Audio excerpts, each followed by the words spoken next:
ఈ మంత్రి గారికి నేను ఒక్కటే చెప్పాను, నిజంగా మీ ముఖ్యమంత్రి గారి పుత్రరత్నానికి నాతో కలవాలంటే నా డిమాండ్లతో నేను ముందుకొస్తాను. నేరుగా అతని దగ్గరికే వస్తాను, బహిరంగంగా నేను వస్తాను. ఈ డిమాండ్లను నెరవేర్చమని చెప్పండి, నేను కలవడానికి సిద్ధంగా ఉన్నాను. అంతే తప్ప మీలాంటి చీకటి రాజకీయాలు, ఇలాంటి చిల్లర రాజకీయాలు నాతో చెయ్యొద్దని చెప్పి ఈ సందర్భంగా తెలియజేశాను. ఆయన నన్ను మరో రకంగా బెదిరించే ప్రయత్నం కూడా చేశారు. మా నాయకుడు, మా ముఖ్యమంత్రి తన 40 ఏళ్ల రాజకీయ జీవితంలో ఇలాంటి ఉద్యమాలు, ఇలాంటి నాయకులను, ఇలాంటి డిమాండ్లను ఎన్నో చూసింటారు. ఆయన ఏ విధంగా వాటిని అనగదొక్కాడో, ఏ విధంగా తొక్కి పెట్టాడో మీకు తెలియంది కాదు, మీరు ఇబ్బంది పడతారు, గుర్తించుకోండి అని చెప్పి నన్ను హెచ్చరించే ప్రయత్నం చేస్తే నేను ఒక్కటే చెప్పాను, మీ ముఖ్యమంత్రికి తన 40 ఏళ్ల జీవితంలో ఎంతోమంది నాయకుల్ని, ఉద్యమాలని చూశారేమో, కానీ ఈ 40 ఏళ్ల జీవితంలో రామచంద్ర యాదవ్ లాంటి వాడు తగిలింటాడు, నాలాంటి వాడు తగిలింటే కథ ఎంత దూరం వచ్చేది కాదు. ఎప్పుడు మీ దోపిడీకి, మీ అరాచకానికి అంతం పలికి బీసీలకు రాజ్యాధికారం అందించిండేవని చెప్పి ఈ సందర్భంగా తెలియజేయడం జరిగింది. తొక్కడానికో మరొకటి చేయడానికో ఈరోజు నేను కాళ్ళకు చెప్పులు వేసుకునే అలవాటు లేదు కాబట్టి నేను చెప్పులు పంపించలేను, లేదంటే నేను మీకు చెప్పులు పంపించుంటాను, వాటిని తొక్కుకోమని చెప్పి చేయమను. ఈరోజు ఒక్కటే చెప్తున్నాను, కేవలము ఈ 5 డిమాండ్లతో ఏదో ఒక బహిరంగ సభ పెట్టడము, రేపొద్దున్నే మళ్ళీ మన కార్యక్రమాలు మనం చేసుకుంటాము, మళ్ళీ డైవర్షన్ చేస్తాము, మళ్ళీ మా రాజకీయాలు మేము చేస్తామని మీరు అనుకున్నట్టయితే అది మీ పొరపాటు. ఈరోజు ఈ ఉద్యమానికి కేవలం ఇది ఆరంభం మాత్రమే. ముఖ్యమంత్రి గారికి ఒక్కటే చెప్తున్నాను, నేను అన్నింటికీ సిద్ధపడే ఈ ఉద్యమాన్ని మొదలుపెట్టాను. మీ బెదిరింపులకు, మీ తప్పుడు కేసులకు, మీ అక్రమ కేసులకు నేను కాదు కదా, నా కాలు మీద ఉన్న వెంట్రుక కూడా భయపడదని చెప్పి ఈ సందర్భంగా తెలియజేస్తున్నాను. ఈ సందర్భంగా నేను ఒక్కటే చెప్తున్నాను,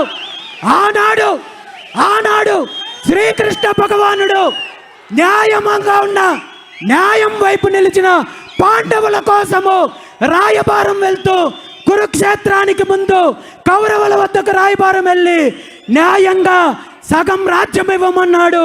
అలా కుదరకపోతే కనీసము 5 ఊర్లు ఇవ్వమన్నాడు.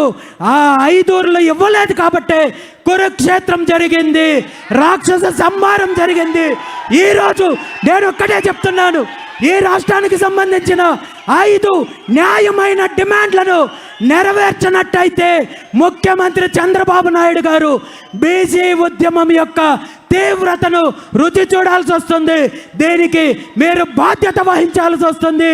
నేను ఈరోజు వ్యక్తిగత జీవితాన్ని, వ్యాపార జీవితాన్ని, కుటుంబ జీవితాన్ని అన్నింటినీ తెగించి ఈ రాష్ట్రంలో ఒక మార్పు కోసం, అధికారం కోసం, మీ దోపిడీ యొక్క అంతం కోసం పోరాటం చేస్తున్నాను.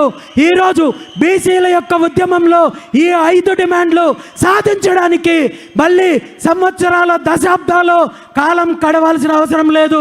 ఇప్పటికే ఎన్నో తరాలు, ఈరోజు కాలం గడిచిపోయింది, ఎన్నో కుట్రలకు బలయ్యాము, దోపిడీకి బలయ్యాము. మన తాతలు ఈరోజు వంచనకు గురయ్యారు, తండ్రులు వంచనకు గురయ్యారు.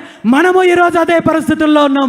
మన భవిష్యత్తు తరాలు, మన పిల్లలకు ఖచ్చితంగా ఈ దోపిడీ నుండి విముక్తి కలిగించి మనం హక్కులు, అధికారాన్ని అందించాల్సిన బాధ్యత ఉంది. కాబట్టి ఈరోజు ముఖ్యమంత్రి గారికి నేను బీసీ సమాజం తరపున ఈ రాష్ట్రంలో ఉన్న 3 కోట్ల మంది బీసీల తరపున ఒక్కటే అడుగుతున్నాను, ఈ న్యాయమైన 5 డిమాండ్లను నెరవేర్చడానికి మీకు 30 రోజులు గడువిస్తున్నాను. మీకు మార్చి 31వ తేదీ వరకు గడువిస్తున్నాను. ఈ గడువులోగా ఈ 5 డిమాండ్లను నెరవేర్చాల్సిన బాధ్యత మీకుంది. అలా కాదని మేనమేషాలు లెక్కించి తప్పుడు ప్రచారాలతో కుట్ర రాజకీయాలతో బీసీలను వంచాలనే ప్రయత్నం చేస్తే నేను ఆమరణ నిరాహార దీక్షకు సిద్ధంగా ఉన్నానని చెప్పి తెలియజేస్తున్నాను. దానికి ముహూర్తం కూడా ఇక్కడే చెప్తున్నాను. బాబాసాహెబ్ అంబేద్కర్ గారు సాక్షిగా ఈరోజు మీ అందరి ముందు తెలియజేస్తున్నాను. మహాత్మా జ్యోతిరావు పూలే గారి జయంతి ఏప్రిల్ 11వ తేదీన విజయవాడ నడిబొడ్డులో రాజధాని ప్రాంతంలో ఆమరణ నిరాహార దీక్షకు నేను సిద్ధంగా ఉన్నానని చెప్పి ఈ సందర్భంగా తెలియజేస్తూ ఈరోజు బీసీల యొక్క న్యాయమైన డిమాండ్లను నెరవేరుస్తారా లేదా బీసీ ఉద్యమానికి మీరు ముందుకొస్తారో